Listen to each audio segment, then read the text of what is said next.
नमस्कार। इस वीडियो में बात करेंगे धनानंद की। धनानंद वो राजा था जो कहते हैं एक व्यंग्य में उसका नाम रख दिया गया था धनानंद। कई जगह अलग अलग तरह से उल्लेख है, बहुत कम लिखा गया है धनानंद के बारे में, पर जितना भी लिखा गया है उससे ये साबित होता है कि धनानंद बहुत लालची किस्म का था। उसे धन इकट्ठा करने का एक नशा सा था। इस वीडियो में हम बात करेंगे धनानंद के इतिहास, उसके 99 करोड़ सोने के सिक्के के, कि आखिर उसके पास इतना धन कैसे था। इसके जीवन के बारे में बात करें तो धनानंद प्राचीन भारत के नंद वंश का अंतिम राजा था। नंद वंश ने 4वीं शताब्दी ईसा पूर्व में उत्तर पूर्वी भारत के बड़े हिस्से पर राज्य किया। नंद साम्राज्य उस समय भारत का सबसे बड़ा साम्राज्य था। नंद वंश के 2 सम्राटों की जानकारी मिलती है, पहला महापद नंद और दूसरा धनानंद। आमतौर पर यह विवरण मिलता है कि धनानंद महापद नंद का पुत्र था, पर कई जगह उसे महापद नंद का छोटा भाई भी कहा गया है। सभी प्राचीन ग्रंथों में अलग अलग बात स्पष्ट होती है, लिखी गई है धनानंद के बारे में। धनानंद के इतिहास के बारे में बात करें तो महापदानंद के लगभग 345 ईसा पूर्व में नंद वंश की स्थापना की थी और उसने लगभग 329 ईसा पूर्व तक राज किया। इसके बाद धनानंद मगध की गद्दी पर विराजमान हुआ।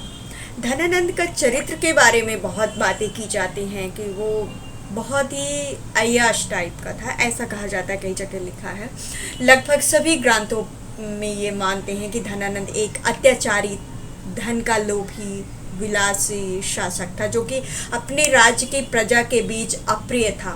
धनानंद को धन इकट्ठा करने की आदत थी, जिसके कारण लोग उसे धनानंद कहने लगे थे, ऐसा कहा जाता है।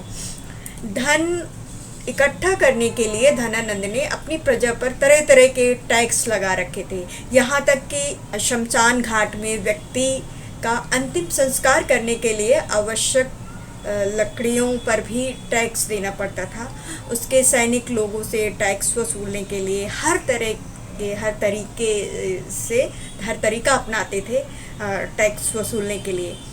धनानंद के एक अत्याचारी शासक होने की दृष्टि यूनानी इतिहास प्लूटर्क के वर्ण से भी मिलती है।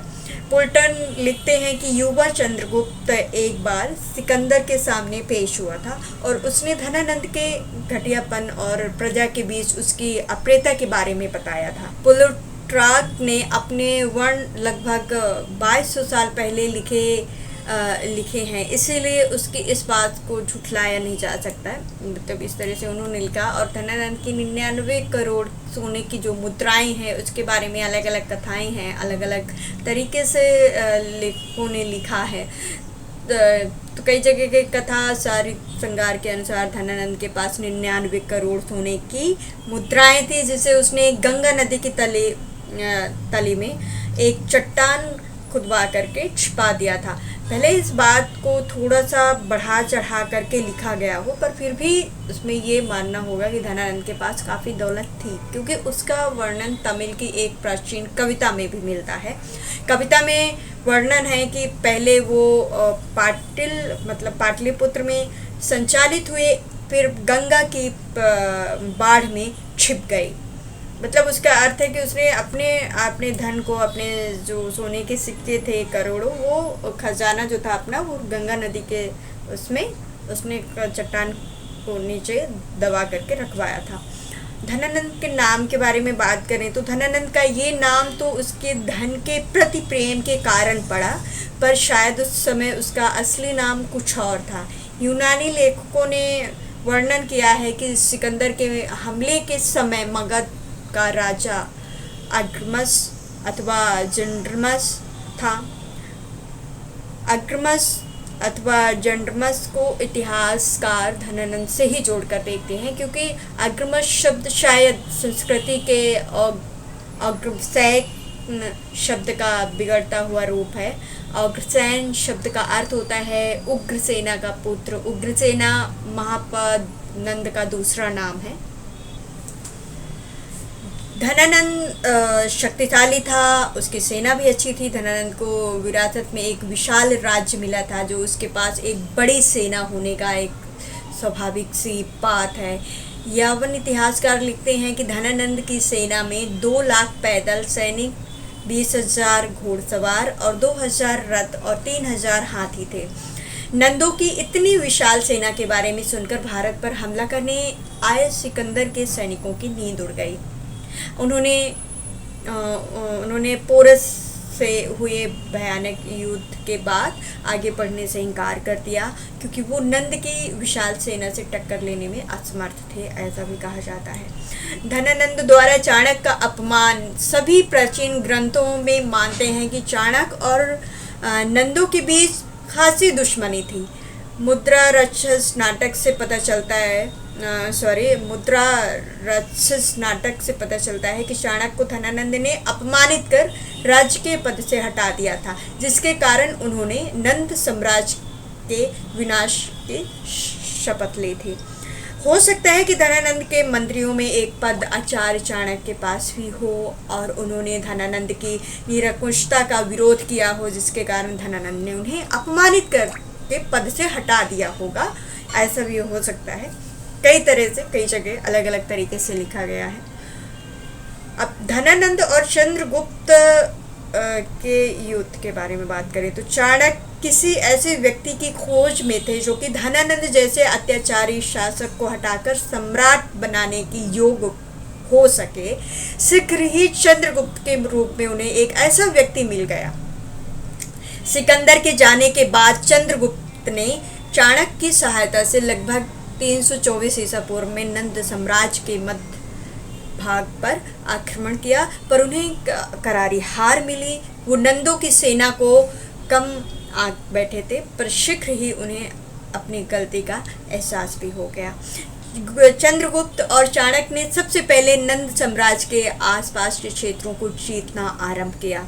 दोनों ने पंजाब के क्षेत्र से एक विशाल सेना तैयार की, जिसमें संभवतः कुछ यूनानी सैनिक थे, लुटेरे व्यक्ति भी थे, शामिल थे। उनमें ये भी ज्ञात होता है कि चंद्रगुप्त ने धनानंद को उखाड़ फेंकने में कश्मीर के राजा परवत्तक से भी संधि की थी। कई इतिहासकार राजा परवत्तक को कोई और नहीं बल्कि राजा पोरस ही मानते हैं।